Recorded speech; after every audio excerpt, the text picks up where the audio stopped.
For the longest time in sports, being mediocre or in the middle was the worst place to be. You weren't good enough to be competing for championships, and you weren't reaping the benefits of getting high draft picks and getting the best talent that comes in the league each and every single year. Many teams have been stuck in mediocrity, whether it's for an owner who just wants to win no matter what, or poor management. But as of recently, we have seen a lot more teams get out of the middle and really embrace the tank, especially in modern sports history. We look at the Philadelphia 76ers, who even dubbed their tank job the process, and it was celebrated. And they were able to get Joel Embiid and Ben Simmons out of it, who will help them compete for championships for years to come. We also have in baseball the Chicago Cubs and the Houston Astros, both who were able to come out of their rebuilds with success. The Cubs broke an 108-year World Series drought, and the Astros were able to win their first World Series in franchise history. Now in baseball, we have a lot of teams trying to replicate the rebuilds that the Cubs and the Astros had. But it's not just one or two teams, almost a third of the league is trying to do this. And with a lot of teams in the race for the bottom, there's now one big market inefficiency in baseball. And that's just simply trying to win. My name's Jimmy Siettmann, and this is Siettmann Sports. This past regular season in baseball was the most polarized we've ever seen. It was the first time in MLB history that 4 teams had 100 wins and 4 teams had 100 losses. And with the combination of super teams at the top and a lot of teams trying to tank, all of a sudden the middle is a little bit empty. Oakland A's general manager Billy Beane, who's most famous for his role depicted in the movie Moneyball, did an interview recently where he talked about how the middle in baseball is actually a good spot to be in now. Now, his Oakland Athletics played the Tampa Bay Rays in the wild card game recently, and both of these teams, in my estimation, are good examples of teams who have had success because they simply try to win. Now, the Rays and the A's are 2 of the smallest markets in baseball. They have every reason to take advantage of the system and tank, but they haven't done so. In the last 10 seasons combined for both the teams, they've only had combined 3 seasons under 70 wins. Sure, they've had some retooling along the way, but almost every season they try to go into it and they try to win. And they especially took advantage of it this season, which in the American League, almost 7 or 8 teams in the league were out of the postseason run midway through the year. Both of these teams, despite their limited resources and payroll, have been able to take advantage of it. And they've also been smart about it. They've been efficient. With the Tampa Bay Rays using the opener role, they've been able to be efficient and win as many games as possible. And while both of these teams are never going to have the best shot to win the championship, sometimes it's just about getting in the race, and both of these teams have had success over the last 10 years simply because they haven't tried the full-on rebuild. And again, it hasn't worked out to a World Series championship, but if I was a fan of one of these teams, I would be happy with what they've done and the fact that they're competitive year in and year out, that they're able to rebuild and retool and be successful without being just putrid for years to come. And now we look at other teams in baseball who are taking the exact opposite approach. There's up to 8 teams this next season who may not spend almost a dime in free agency. The Orioles, the Blue Jays, the Royals, the Tigers, the Mariners, the Marlins, the Pirates, and the Rockies may all be teams that may almost just completely sit out the offseason. And when we look at the offseason in baseball the last 2 years, it's come to a grinding halt. Not only because teams are less willing to spend in free agency, but when a third of the league simply just isn't trying, it slows down the market completely. And that's why we've seen some of baseball's biggest stars in free agency left without a job weeks before spring training. With every team trying to get as much value out of every free agent they can, and teams hoarding prospects as much as possible, I really think that now there's an advantage to just simply being more aggressive. Whether that's spending some extra money in free agency, or maybe trading that prospect you don't want to trade for someone who has more value to help you right now. It's interesting to look at former Red Sox general manager Dave Dombrowski, who was recently fired after this season. Now, the Red Sox are a year removed from winning a World Series, but Dombrowski was fired because he left the Red Sox with a high payroll and not a good farm system. Dombrowski, during his tenure, made a lot of aggressive trades and spent a lot of money in free agency. but it worked out. They won the World Series. And yes, they sit here today in a less advantageous position than they were a couple years ago, but the whole point is to win the World Series. It's almost as if it's more impressive for these owners to see that someone has the top-ranked minor league system in baseball than to have a really high payroll and to win the World Series. Too many teams think alike now. And if you're a team that's trying to compete for a championship, or you're a team that's been on the fringes and is trying to make the playoffs, I think there's a real opportunity this season to spend a little bit extra money, or maybe give up some prospects you don't want to give up to help you win now and really go for it. When everyone is thinking the same, when everyone's trying to extract value out of everything they can find, sometimes you have to go against the grain. And simply being really aggressive and really trying to win may be the one advantage that teams are looking for.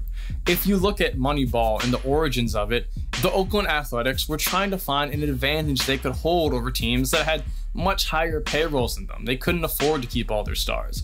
But what they did is they tried to find value in what people weren't looking at. Well, now with Moneyball and analytics, everyone's looking at the same stuff. Maybe it's time to go against the grain and try to do something different. You should always be looking at innovative ways to improve your team and to look at what the next step is. And if you look at the free agent market and the trade market, all of those have kind of come to a halt a little bit. And so if I was an executive, I would try to take advantage of this fact, take advantage of the fact that a third of the league isn't trying to go after free agents or make any good trades, and that shrinks the market for these free agents and allows you to get more value out of them. When only 20 teams are looking at these guys instead of 30, that shrinks their market, and you have to take advantage of that if you're a general manager. And I know some teams are smaller markets and some owners are reluctant to spend money, but at the end of the day, it's worth a World Series championship or a shot at it. I mean, this is the whole point of it, right? Is to get into the playoffs and have a shot to win the World Series. And if I'm an owner or an executive, I want to improve those odds as much as I can. Even if I'm only improving it by 5 or 10%, that's enough for me to go for it and spend some extra money and take advantage of the market. Now, when it comes to tanking, I understand why teams do it. If you look at a team like the Orioles, for example, they were coming off a run in which they had made the playoffs a couple times, spent a decent amount of money, but their best players either got older or left in free agency, and they had to completely rebuild. And the kind of deep rebuild they're going through right now is the exact thing they should be doing under the current rules that are set up in the MLB.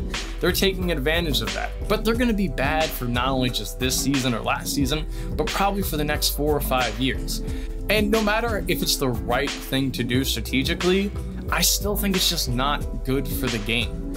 There used to be a time where baseball teams had to care about the product they put on the field because so much of their revenue came from people going to the games. Now with TV revenue and a lot of shared revenue in the league, a team like the Orioles can have nobody walk through their gates all season and still make a profit. This means they're allowed to put a basically terrible product on the field while they take a long time to rebuild and do the right thing strategically, but it's not the most entertaining. Baseball sits here and wonders why their attendance is down, or wonders why ratings are down some places. But when a team is not just bad, but especially bad, why would a casual fan ever pay attention? Why would you sit there and buy tickets to a team that you know is going to lose 100+ games? And not only just lose 100+ games, but be out of it a lot of times in the 4th, 5th, or 6th inning. That's not entertaining. And if you're a casual fan, you're just going to turn off. You're not going to pay attention. There's always going to be diehard fans who pay attention to every single game, but that's not who the MLB is worried about when it comes to their viewership. They're trying to draw the more casual fan. They're trying to draw more people growing up and watching their teams and being the people who eventually buy MLB merchandise and buy tickets in 20 years from now. They're trying to grow a fan base in a sport that's fallen off a little bit. But when you have these teams that are just god awful, it's really hard to bring the casual fan in. And so while it's the right strategic decision to make, I don't think it's good for the sport of baseball, especially when you have more than 1 or 2 teams doing it. I've seen what the Baltimore area can look like when the Orioles are good. And it can be a great baseball town, but there was also a time and period where the Orioles went through a 15-year drought of not making the playoffs. And I'll tell you, a lot of people really didn't care about the Orioles. You didn't see a lot of merchandise around, and you didn't see the energy that the city had when they were making the playoffs or even just being competitive. And so when baseball sits there and contemplates how they can make their game shorter, or how they can stream their games or anything like that. I think one thing they really need to worry about is the actual product they put on the field. At the end of the day, this is entertainment. And if these teams aren't entertaining anyone, it's not going to be a good product. Again, and I can't stress this enough, these teams are doing the right things in the current rules that the MLB has. Almost every American sports league rewards its worst team with the highest draft picks, but the MLB rewards its worst teams probably the best. They give them the most money to spend in the draft and also the most money to spend on international free agents. If you're a team rebuilding, this is the best way to go about it. In a sport like baseball, where prospects are extremely hit and miss, you have to have a lot of bites at the apple. So I don't blame a team for trying to have a high pick in 4 or 5 drafts in a row and collect as many prospects as you can. A lot of times in baseball, you're hoping to get 20 prospects and hope that 5 of them pan out. So while a lot of teams are trying to tank and going through these extremely long rebuilds, it is really nice to see teams like the A's and the Rays go for it every single year despite their limitations. And if you're a fan of a team that you think has any semblance of a shot to be competitive next season, you should hope that your team is willing to be aggressive and spend that extra dollar or maybe give up that prospect. And sometimes spending a little bit extra on those players can be the difference in a 5 or 10 game swing, which can make the difference between missing the playoffs and making the playoffs. There is now a huge advantage to being aggressive, and I hope teams pay attention to that and take advantage of it. And I get why they're doing these full rebuilds. It's the right thing to do. But I don't think it's good for the sport. And I think if you're a team that's willing to be aggressive, there's a huge advantage in that. I look at a good example this year in the Cleveland Indians, who trotted out one of the worst outfields almost half the season and didn't try to improve it until the trade deadline. The Indians finished a couple games out of the wild card, and if they would have addressed their needs in the offseason, they could have actually made the playoffs and still have been in it. But right now, they're sitting home and watching other teams in October. And that's the big difference it can make. And in a 162 game season like baseball, all these wins add up and they matter. So while a third of the league is going to continue going into their deep rebuilds and continue to not try this year or spend on any free agents or make any significant trades, there's gotta be teams this year that take advantage of this.